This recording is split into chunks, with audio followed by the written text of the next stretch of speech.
Hello, good morning, good afternoon, good evening, and good night. I'm Brad Bridges, and I'm here with another totally redundant list talking about my favorite musicians once again.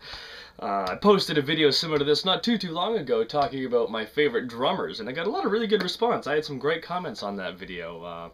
So I thought I'd do a similar thing, except now I'm going to talk about my favorite guitar players. And again, just as a disclaimer, just remember this is a totally redundant list. It is strictly to do with my own personal taste. I am in no way saying that these are the definitive best guitar players in the history of guitar. That would be silly. That would be very silly. So I'm just doing a list of, the guitar players that I've enjoyed the most, the ones that have made the hairs on the back of my neck stand up the most, and that's all a matter of personal taste and preference at the end of the day. So that's all this list is. They're just my favorite guitar players, and just to further, reinforce the redundancy of these lists, I'm already looking at my list and I'm already thinking, nah, that's not right. I disagree with that. So, and then again, by the time I post this video, I'm probably going to disagree with myself the moment I post it, but that's okay. The real key eccentric guitar players that I really, truly love are all on this list, so that's good. So anyway, coming in at number 10, just because he simply cannot be denied, Jimi Hendrix. Who could deny Jimi Hendrix? He really changed the instrument of the electric guitar. If you listen to guitar players prior to Hendrix, the guitar was a different thing, and Hendrix, with what he did in his very short career, was completely and utterly opened the floodgates for generations and generations of guitar players to really find a new way of expression. And I mean, that's really what Hendrix did. I mean, he made the instrument his own voice. And I mean, he introduced to the world a whole plethora of different techniques, the way that he used feedback, and his fancy trickery playing guitar on the back behind the head, all that showmanship. That was a thing that was very much unseen prior to the arrival of Jimi Hendrix. And just an enormously, tremendously influential musician.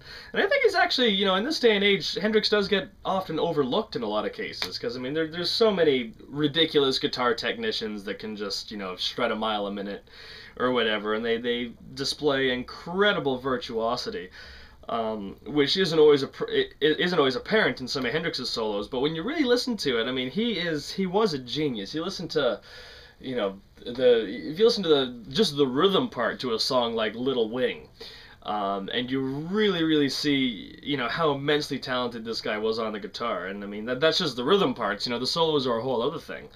And like I said, just tremendously influential, and it's getting to a point where he's almost underrated nowadays, because there's been so many great guitar players that have come after him. But the important thing to remember is that those guitar players would not be able to do what they're doing if it weren't for Hendrix opening those floodgates at the end of the 60s. So there you go. Kudos to Jimmy for that.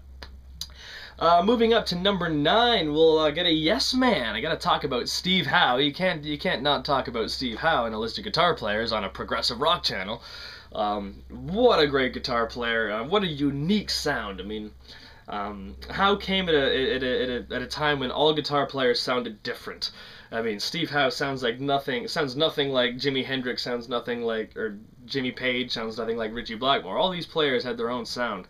And Steve Howe had a very unique sound, especially coming out of, a British background, is that he's got a very American style of playing. There's, songs like Clap have, there's a great folkiness to it, and there's almost like a country twang to some of his licks as well. But I really like that heavily, plucked style. I mean, you can really hear every single note, and what a great musician. There's so many highlight moments.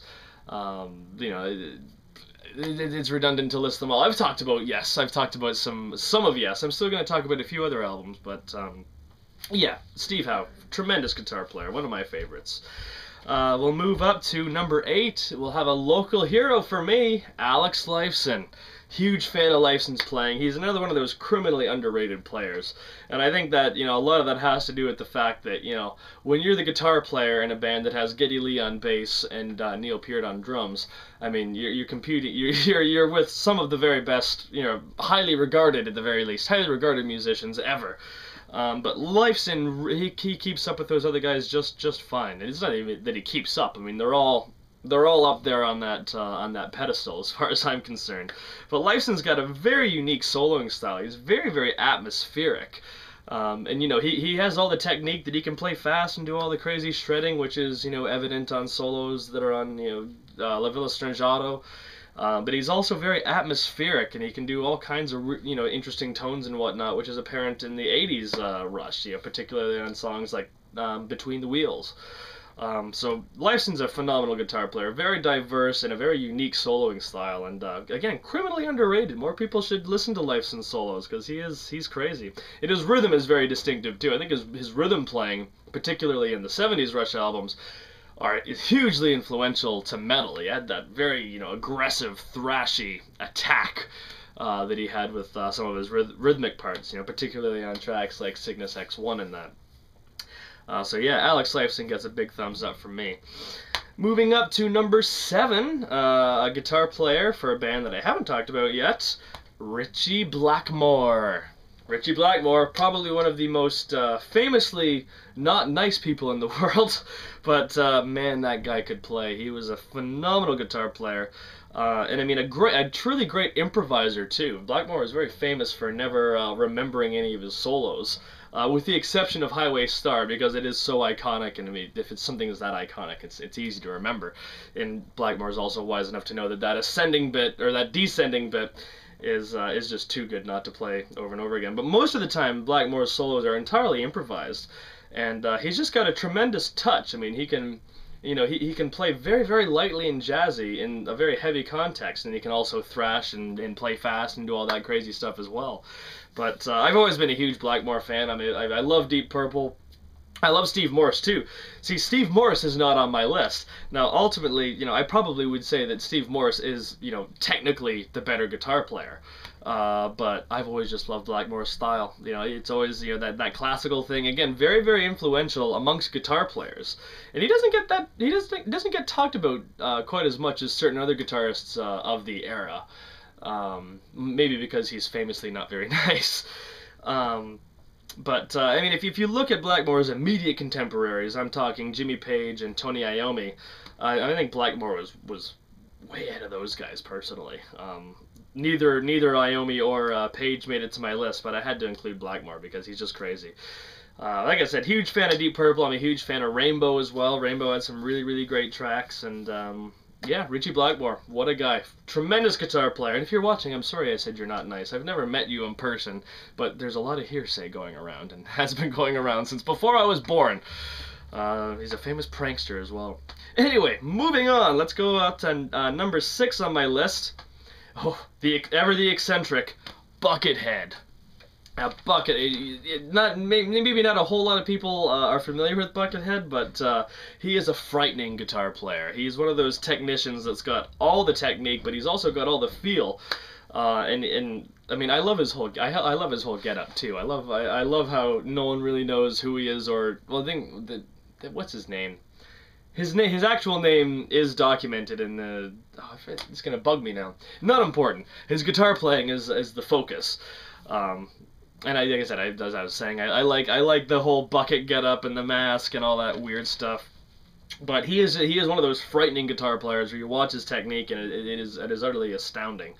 And he also has that great feel as well, and he has that custom guitar, and he has the kill switch and whatnot. So again, very unique sound, and you know, he's just one of those crazy characters. His whole presentation on stage with, you know, the robot dancing and the nunchucks and then the guitar. He's an eccentric man, but wow, can that guy play. Tremendous musician. There's some great clips of Buckethead playing with Primus as well. That's another album that I might talk about one of these days. When I finished talking about the Primus albums, I thought it would be cool to talk about Colonel Claypool's Bucket of Burning Brains, which released a really cool jammy album that's got Buckethead on it, and yeah, great stuff. So Buckethead's a winner. Let's go up to number 5. Oh, we're into King Crimson territory. Adrian Belew. Another one of those fantastic innovators. You know, it's not like, I mean, there's no one that has a more unique guitar sound than Adrian Belew, as far as I can tell. Well, that's arguable. Let's cut that. I didn't say that. But Belew is very unique. He does have a very idiosyncratic style. And you know, what he brought to King Crimson is tremendous. What he brought to David Bowie on his live tours is fantastic. He's on a couple of Talking Heads albums. He does some weird guitar on an album by Laurie Anderson called Mr. Heartbreak, which is really, really cool. And his solo stuff is great too. I don't have all of his solo records, but I do have quite a few. And it's all fantastic.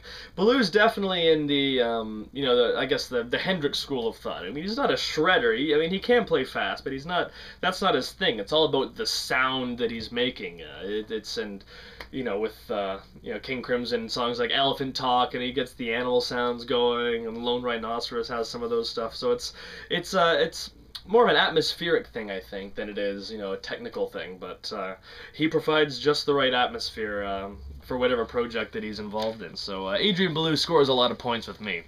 I mean, he was King Crimson's, you know, other guitar player, along with Fripp, of course, and now Jacko. So that's cool. Adrian Belew, you're awesome. Thank you for all the great guitar playing.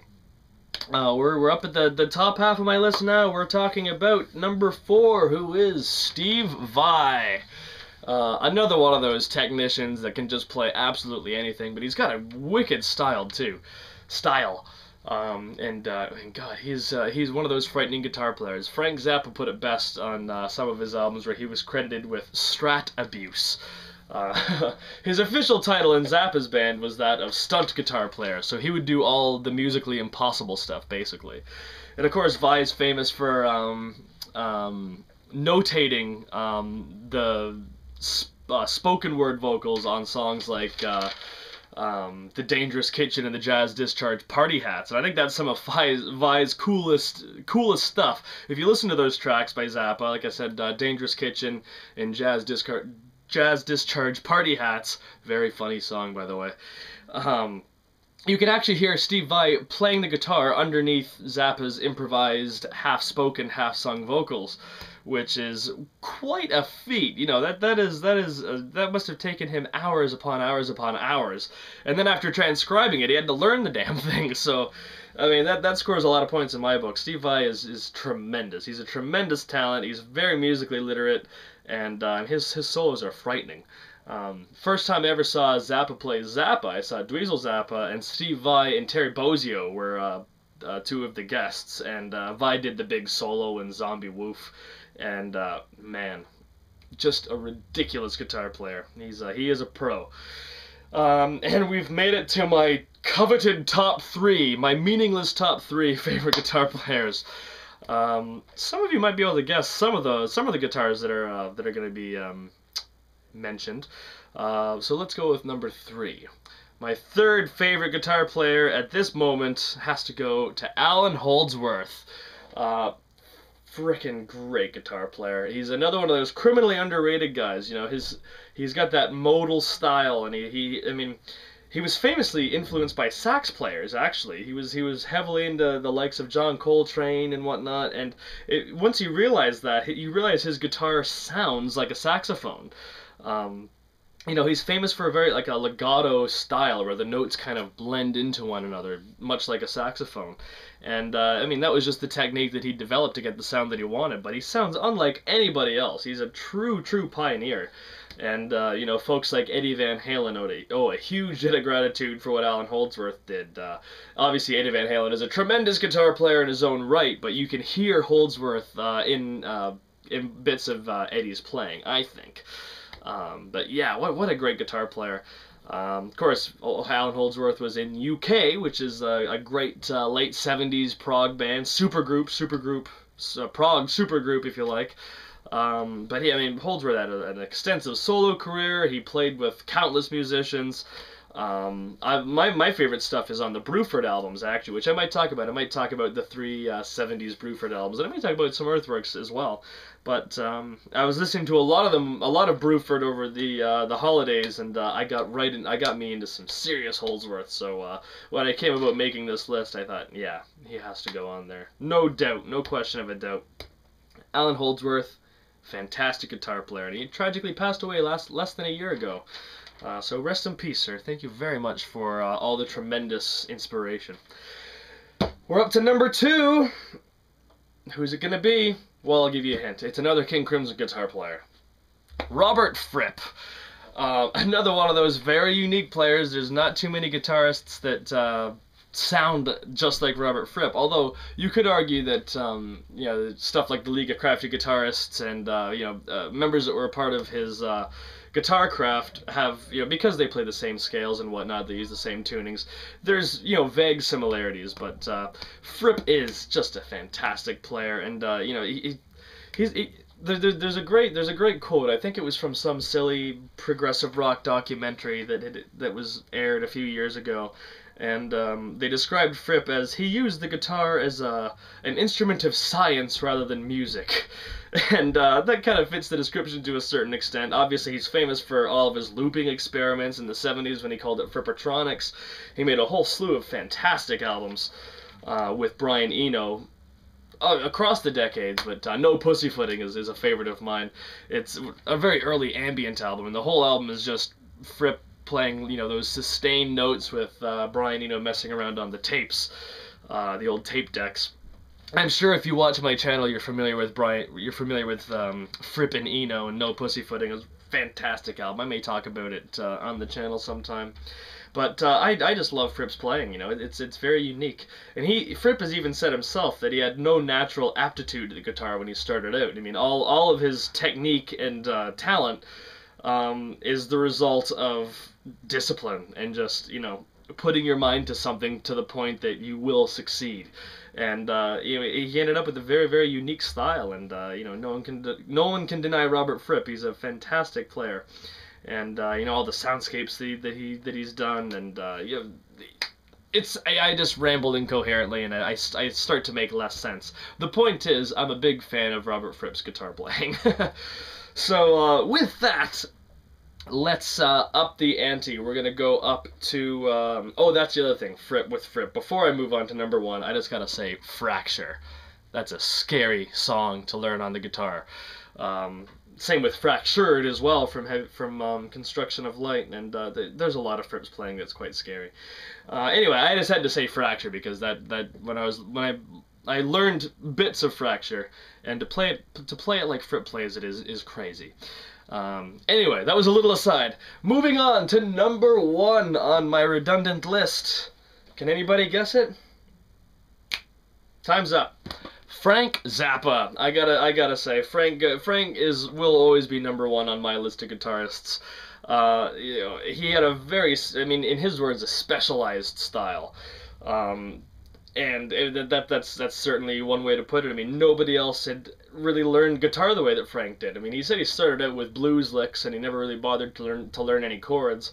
But you know, throughout his career, you can see the development of his guitar playing. And I mean, by the time you get to the 80s, his technique was just unstoppable. And he really just got better and better and better. Pardon me, better and better and better and better as he went along. And you know, Frank Zappa, he's responsible for some of my all-time favorite guitar solos of all time. You know, hands down. You know, whether he's playing fast or whether he's doing those, you know, slow licks. I mean, it always sounds like razor blades. Billy Bob Thornton said that in a Zappa documentary. He referred to Zappa's guitar playing as being like razor blades. It's almost like he's just like, you know, firing off this sonic, you know, scyther across the crowd, and it's just awesome. But like I said, some of my favorite guitar solos, there's the guitar solo on The Torture Never Stops that's on Live in New York. The CD version is tremendous. One of my favorite solos ever is actually Saint Etienne, which is a song that was released on Jazz from Hell, and it's just a guitar solo type song. He did a few of those albums, obviously Shut Up and Play Your Guitar, and then Transfusion's another album of guitar solos that was released. But Saint Etienne was on Jazz from Hell, which was otherwise a Synclavier album, and Saint Etienne was the one guitar solo. It was taken from a performance of one of his greatest compositions, Drowning Witch, and oh, that solo, the Saint Etienne version, is just devastatingly beautiful. if that makes any sense. If you haven't seen it, go on YouTube and just type in Frank Zappa Saint Etienne. And it's a great little clip. It's got a clip of him actually performing the solo in question. Because remember, he always improvised his solos. He you know, unless he memorized a certain line if it was integral to the composition he was playing. But all of his solos were all improvised. You know, composing in the moment, as he would say. But there's a clip on YouTube of Zappa performing the Saint Etienne solo, and it's interspliced with some footage of French miming, which is interesting. Probably in the town of Saint Etienne. Funnily enough, I love that solo so much that when me and my fiance were traveling through Europe, we were going from Nice in France up to Paris, and I was adamant. I said, well, if we're going to make that trip, we have to spend at least one night in Saint Etienne, so I can say I spent one night in the city where my favorite guitar solo of all time was recorded. So, cool. I can say I've slept in Saint Etienne. And I can promise you that I listened to that on my iPod quite a bit when I was visiting there. But, yeah, Frank Zappa, guitar player extraordinary. He was a music extraordinary, really. I'm going off topic from the guitar stuff, but I mean, Zappa's composition, his songwriting, and his guitar playing are all amongst, some of the best of his generation. I think it'll still be many generations before people catch up to what he was doing. If people catch up, we need more good music going out in the world to feed that forward motion. There is a lot of good music in the world, but needs the promotion, and it's a different time. It's a different time now. But, well, that was a little depressing, wasn't it? No, it wasn't. Getting totally off topic. My incoherent ramblings are getting further incoherent once again. So there you have it. That's my redundant list of favorite guitar players: Frank Zappa, Robert Fripp, Allan Holdsworth, Steve Vai, Adrian Belew, Buckethead, Ritchie Blackmore, Alex Lifeson, Steve Howe, and Jimi Hendrix. And there's some other honorable mentions that I'd like to mention as well, just to say, obviously, I'm a big fan of Omar Rodriguez-Lopez from the Mars Volta. He might not be like one of those technician guitar players, but he's got a very unique sound, and it fits very well to whatever project that he's involved with. And I gotta give a shout out to our own local Canadian regional guitar god, Kim Mitchell. He's a criminally underrated guitar player, and it's interesting because there's been famous guitar players that talk about their favorite guitarists, and a lot of guitar players internationally have pointed to Kim Mitchell as a influence, and he is a tremendous guitar player as well. So there's a couple honorable mentions for you. Remember, this list is totally silly. So don't feel like I'm saying these are the best and that's that. They're just my personal favorites. So there you go. Rant over. I think this video might be a little bit too long, but they all are, so that's okay. Thank you very much for watching, everybody. I hope you enjoyed it, and stay tuned for more random music topics in the future. You will see me then. Bye-bye.